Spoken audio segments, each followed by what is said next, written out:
Hello guys! Welcome again sa akin channel, ang Subic Truck TV. Ito po, papakita ko sa inyo isang Isuzu Giga na new face na 10-wheeler wing van, bumper light. Ayan po, tinatawag na avatar face.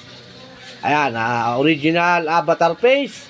And then, original condition, original paint. Lahat po at manibela pa lang ang inaayos. Ayan po, ipapasilip ko po sa inyo, napakagandang truck. Ayan, napakaganda ng ulo, tigasin ng ulo, kung baga sa maton yung ulo. And then 10 stud po yan, 10 stud, basta mga new face na 6UC1, 10-wheeler wing van, and then single differential. Ayan po electronic yan, mga 6UC1. Ito kanyang filter, kita nyo na maraming mga alikabok-alikabok pa. Ayan, medyo madilim lang sa sa yardan nila kasi medyo maraming truck. Kaya nahaharangan lahat. Ayan, airbag suspension. Basta mga 6UC1 po birang-bira po dyan yung mga molly siguro sa 100%, isa lang ang molly o dalawa. Kaya po, birang-bira. Kaya ginagawa na iba, kino-convert sa molly. Ito po kanyang body niya, walang damage ang kanyang body. Ayan, nakita nyo naman, napakaganda. And then, bago po tayo matapos, please subscribe my YouTube channel po. Para po ma-update po kayo sa lahat ng video i-upload ko. Mabilis ang video lang po.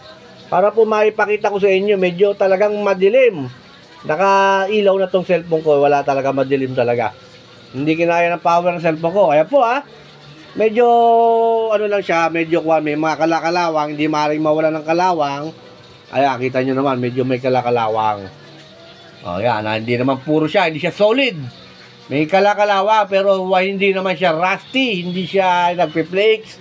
Ayan, airbag suspension na 10-wheeler wing van Ito. Ayan po, kaya sa mga naghahanap po nito, nung nakaraang last 3 months, marami naghahanap nito, medyo mataas ngayon, medyo medyo binaba ng kotse ang presyo. Kaya fuel tank po, ayan And then with AdBlue, syempre. Ayan po, and then lahat po ng karamihan new face, lahat po ng new face, naka-AdBlue po yan. Pero kung gusto nyo naman mawala yan, pwede rin naman. Ayan po, wing van body niya rito sa kaliwa. Ayun, okay, maganda. Ayan po, ang pogi po ng truck. Alam, pag sa daan, nakikita kong ganitong pogi, mga brand new na China Pero sa surplus niya pa, wala pa ako nasasalubong na ganito kagwapo. Ayan po, at maraming salamat po sa lahat ng nanonood ng Subic Truck TV. Ito po muna ang munting video ipapakita ko po sa inyo. Yan.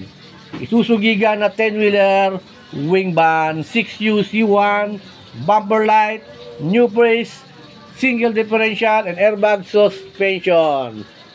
Ayan po, napakagandang truck. Sana po maibigan niyo ang munting kong video.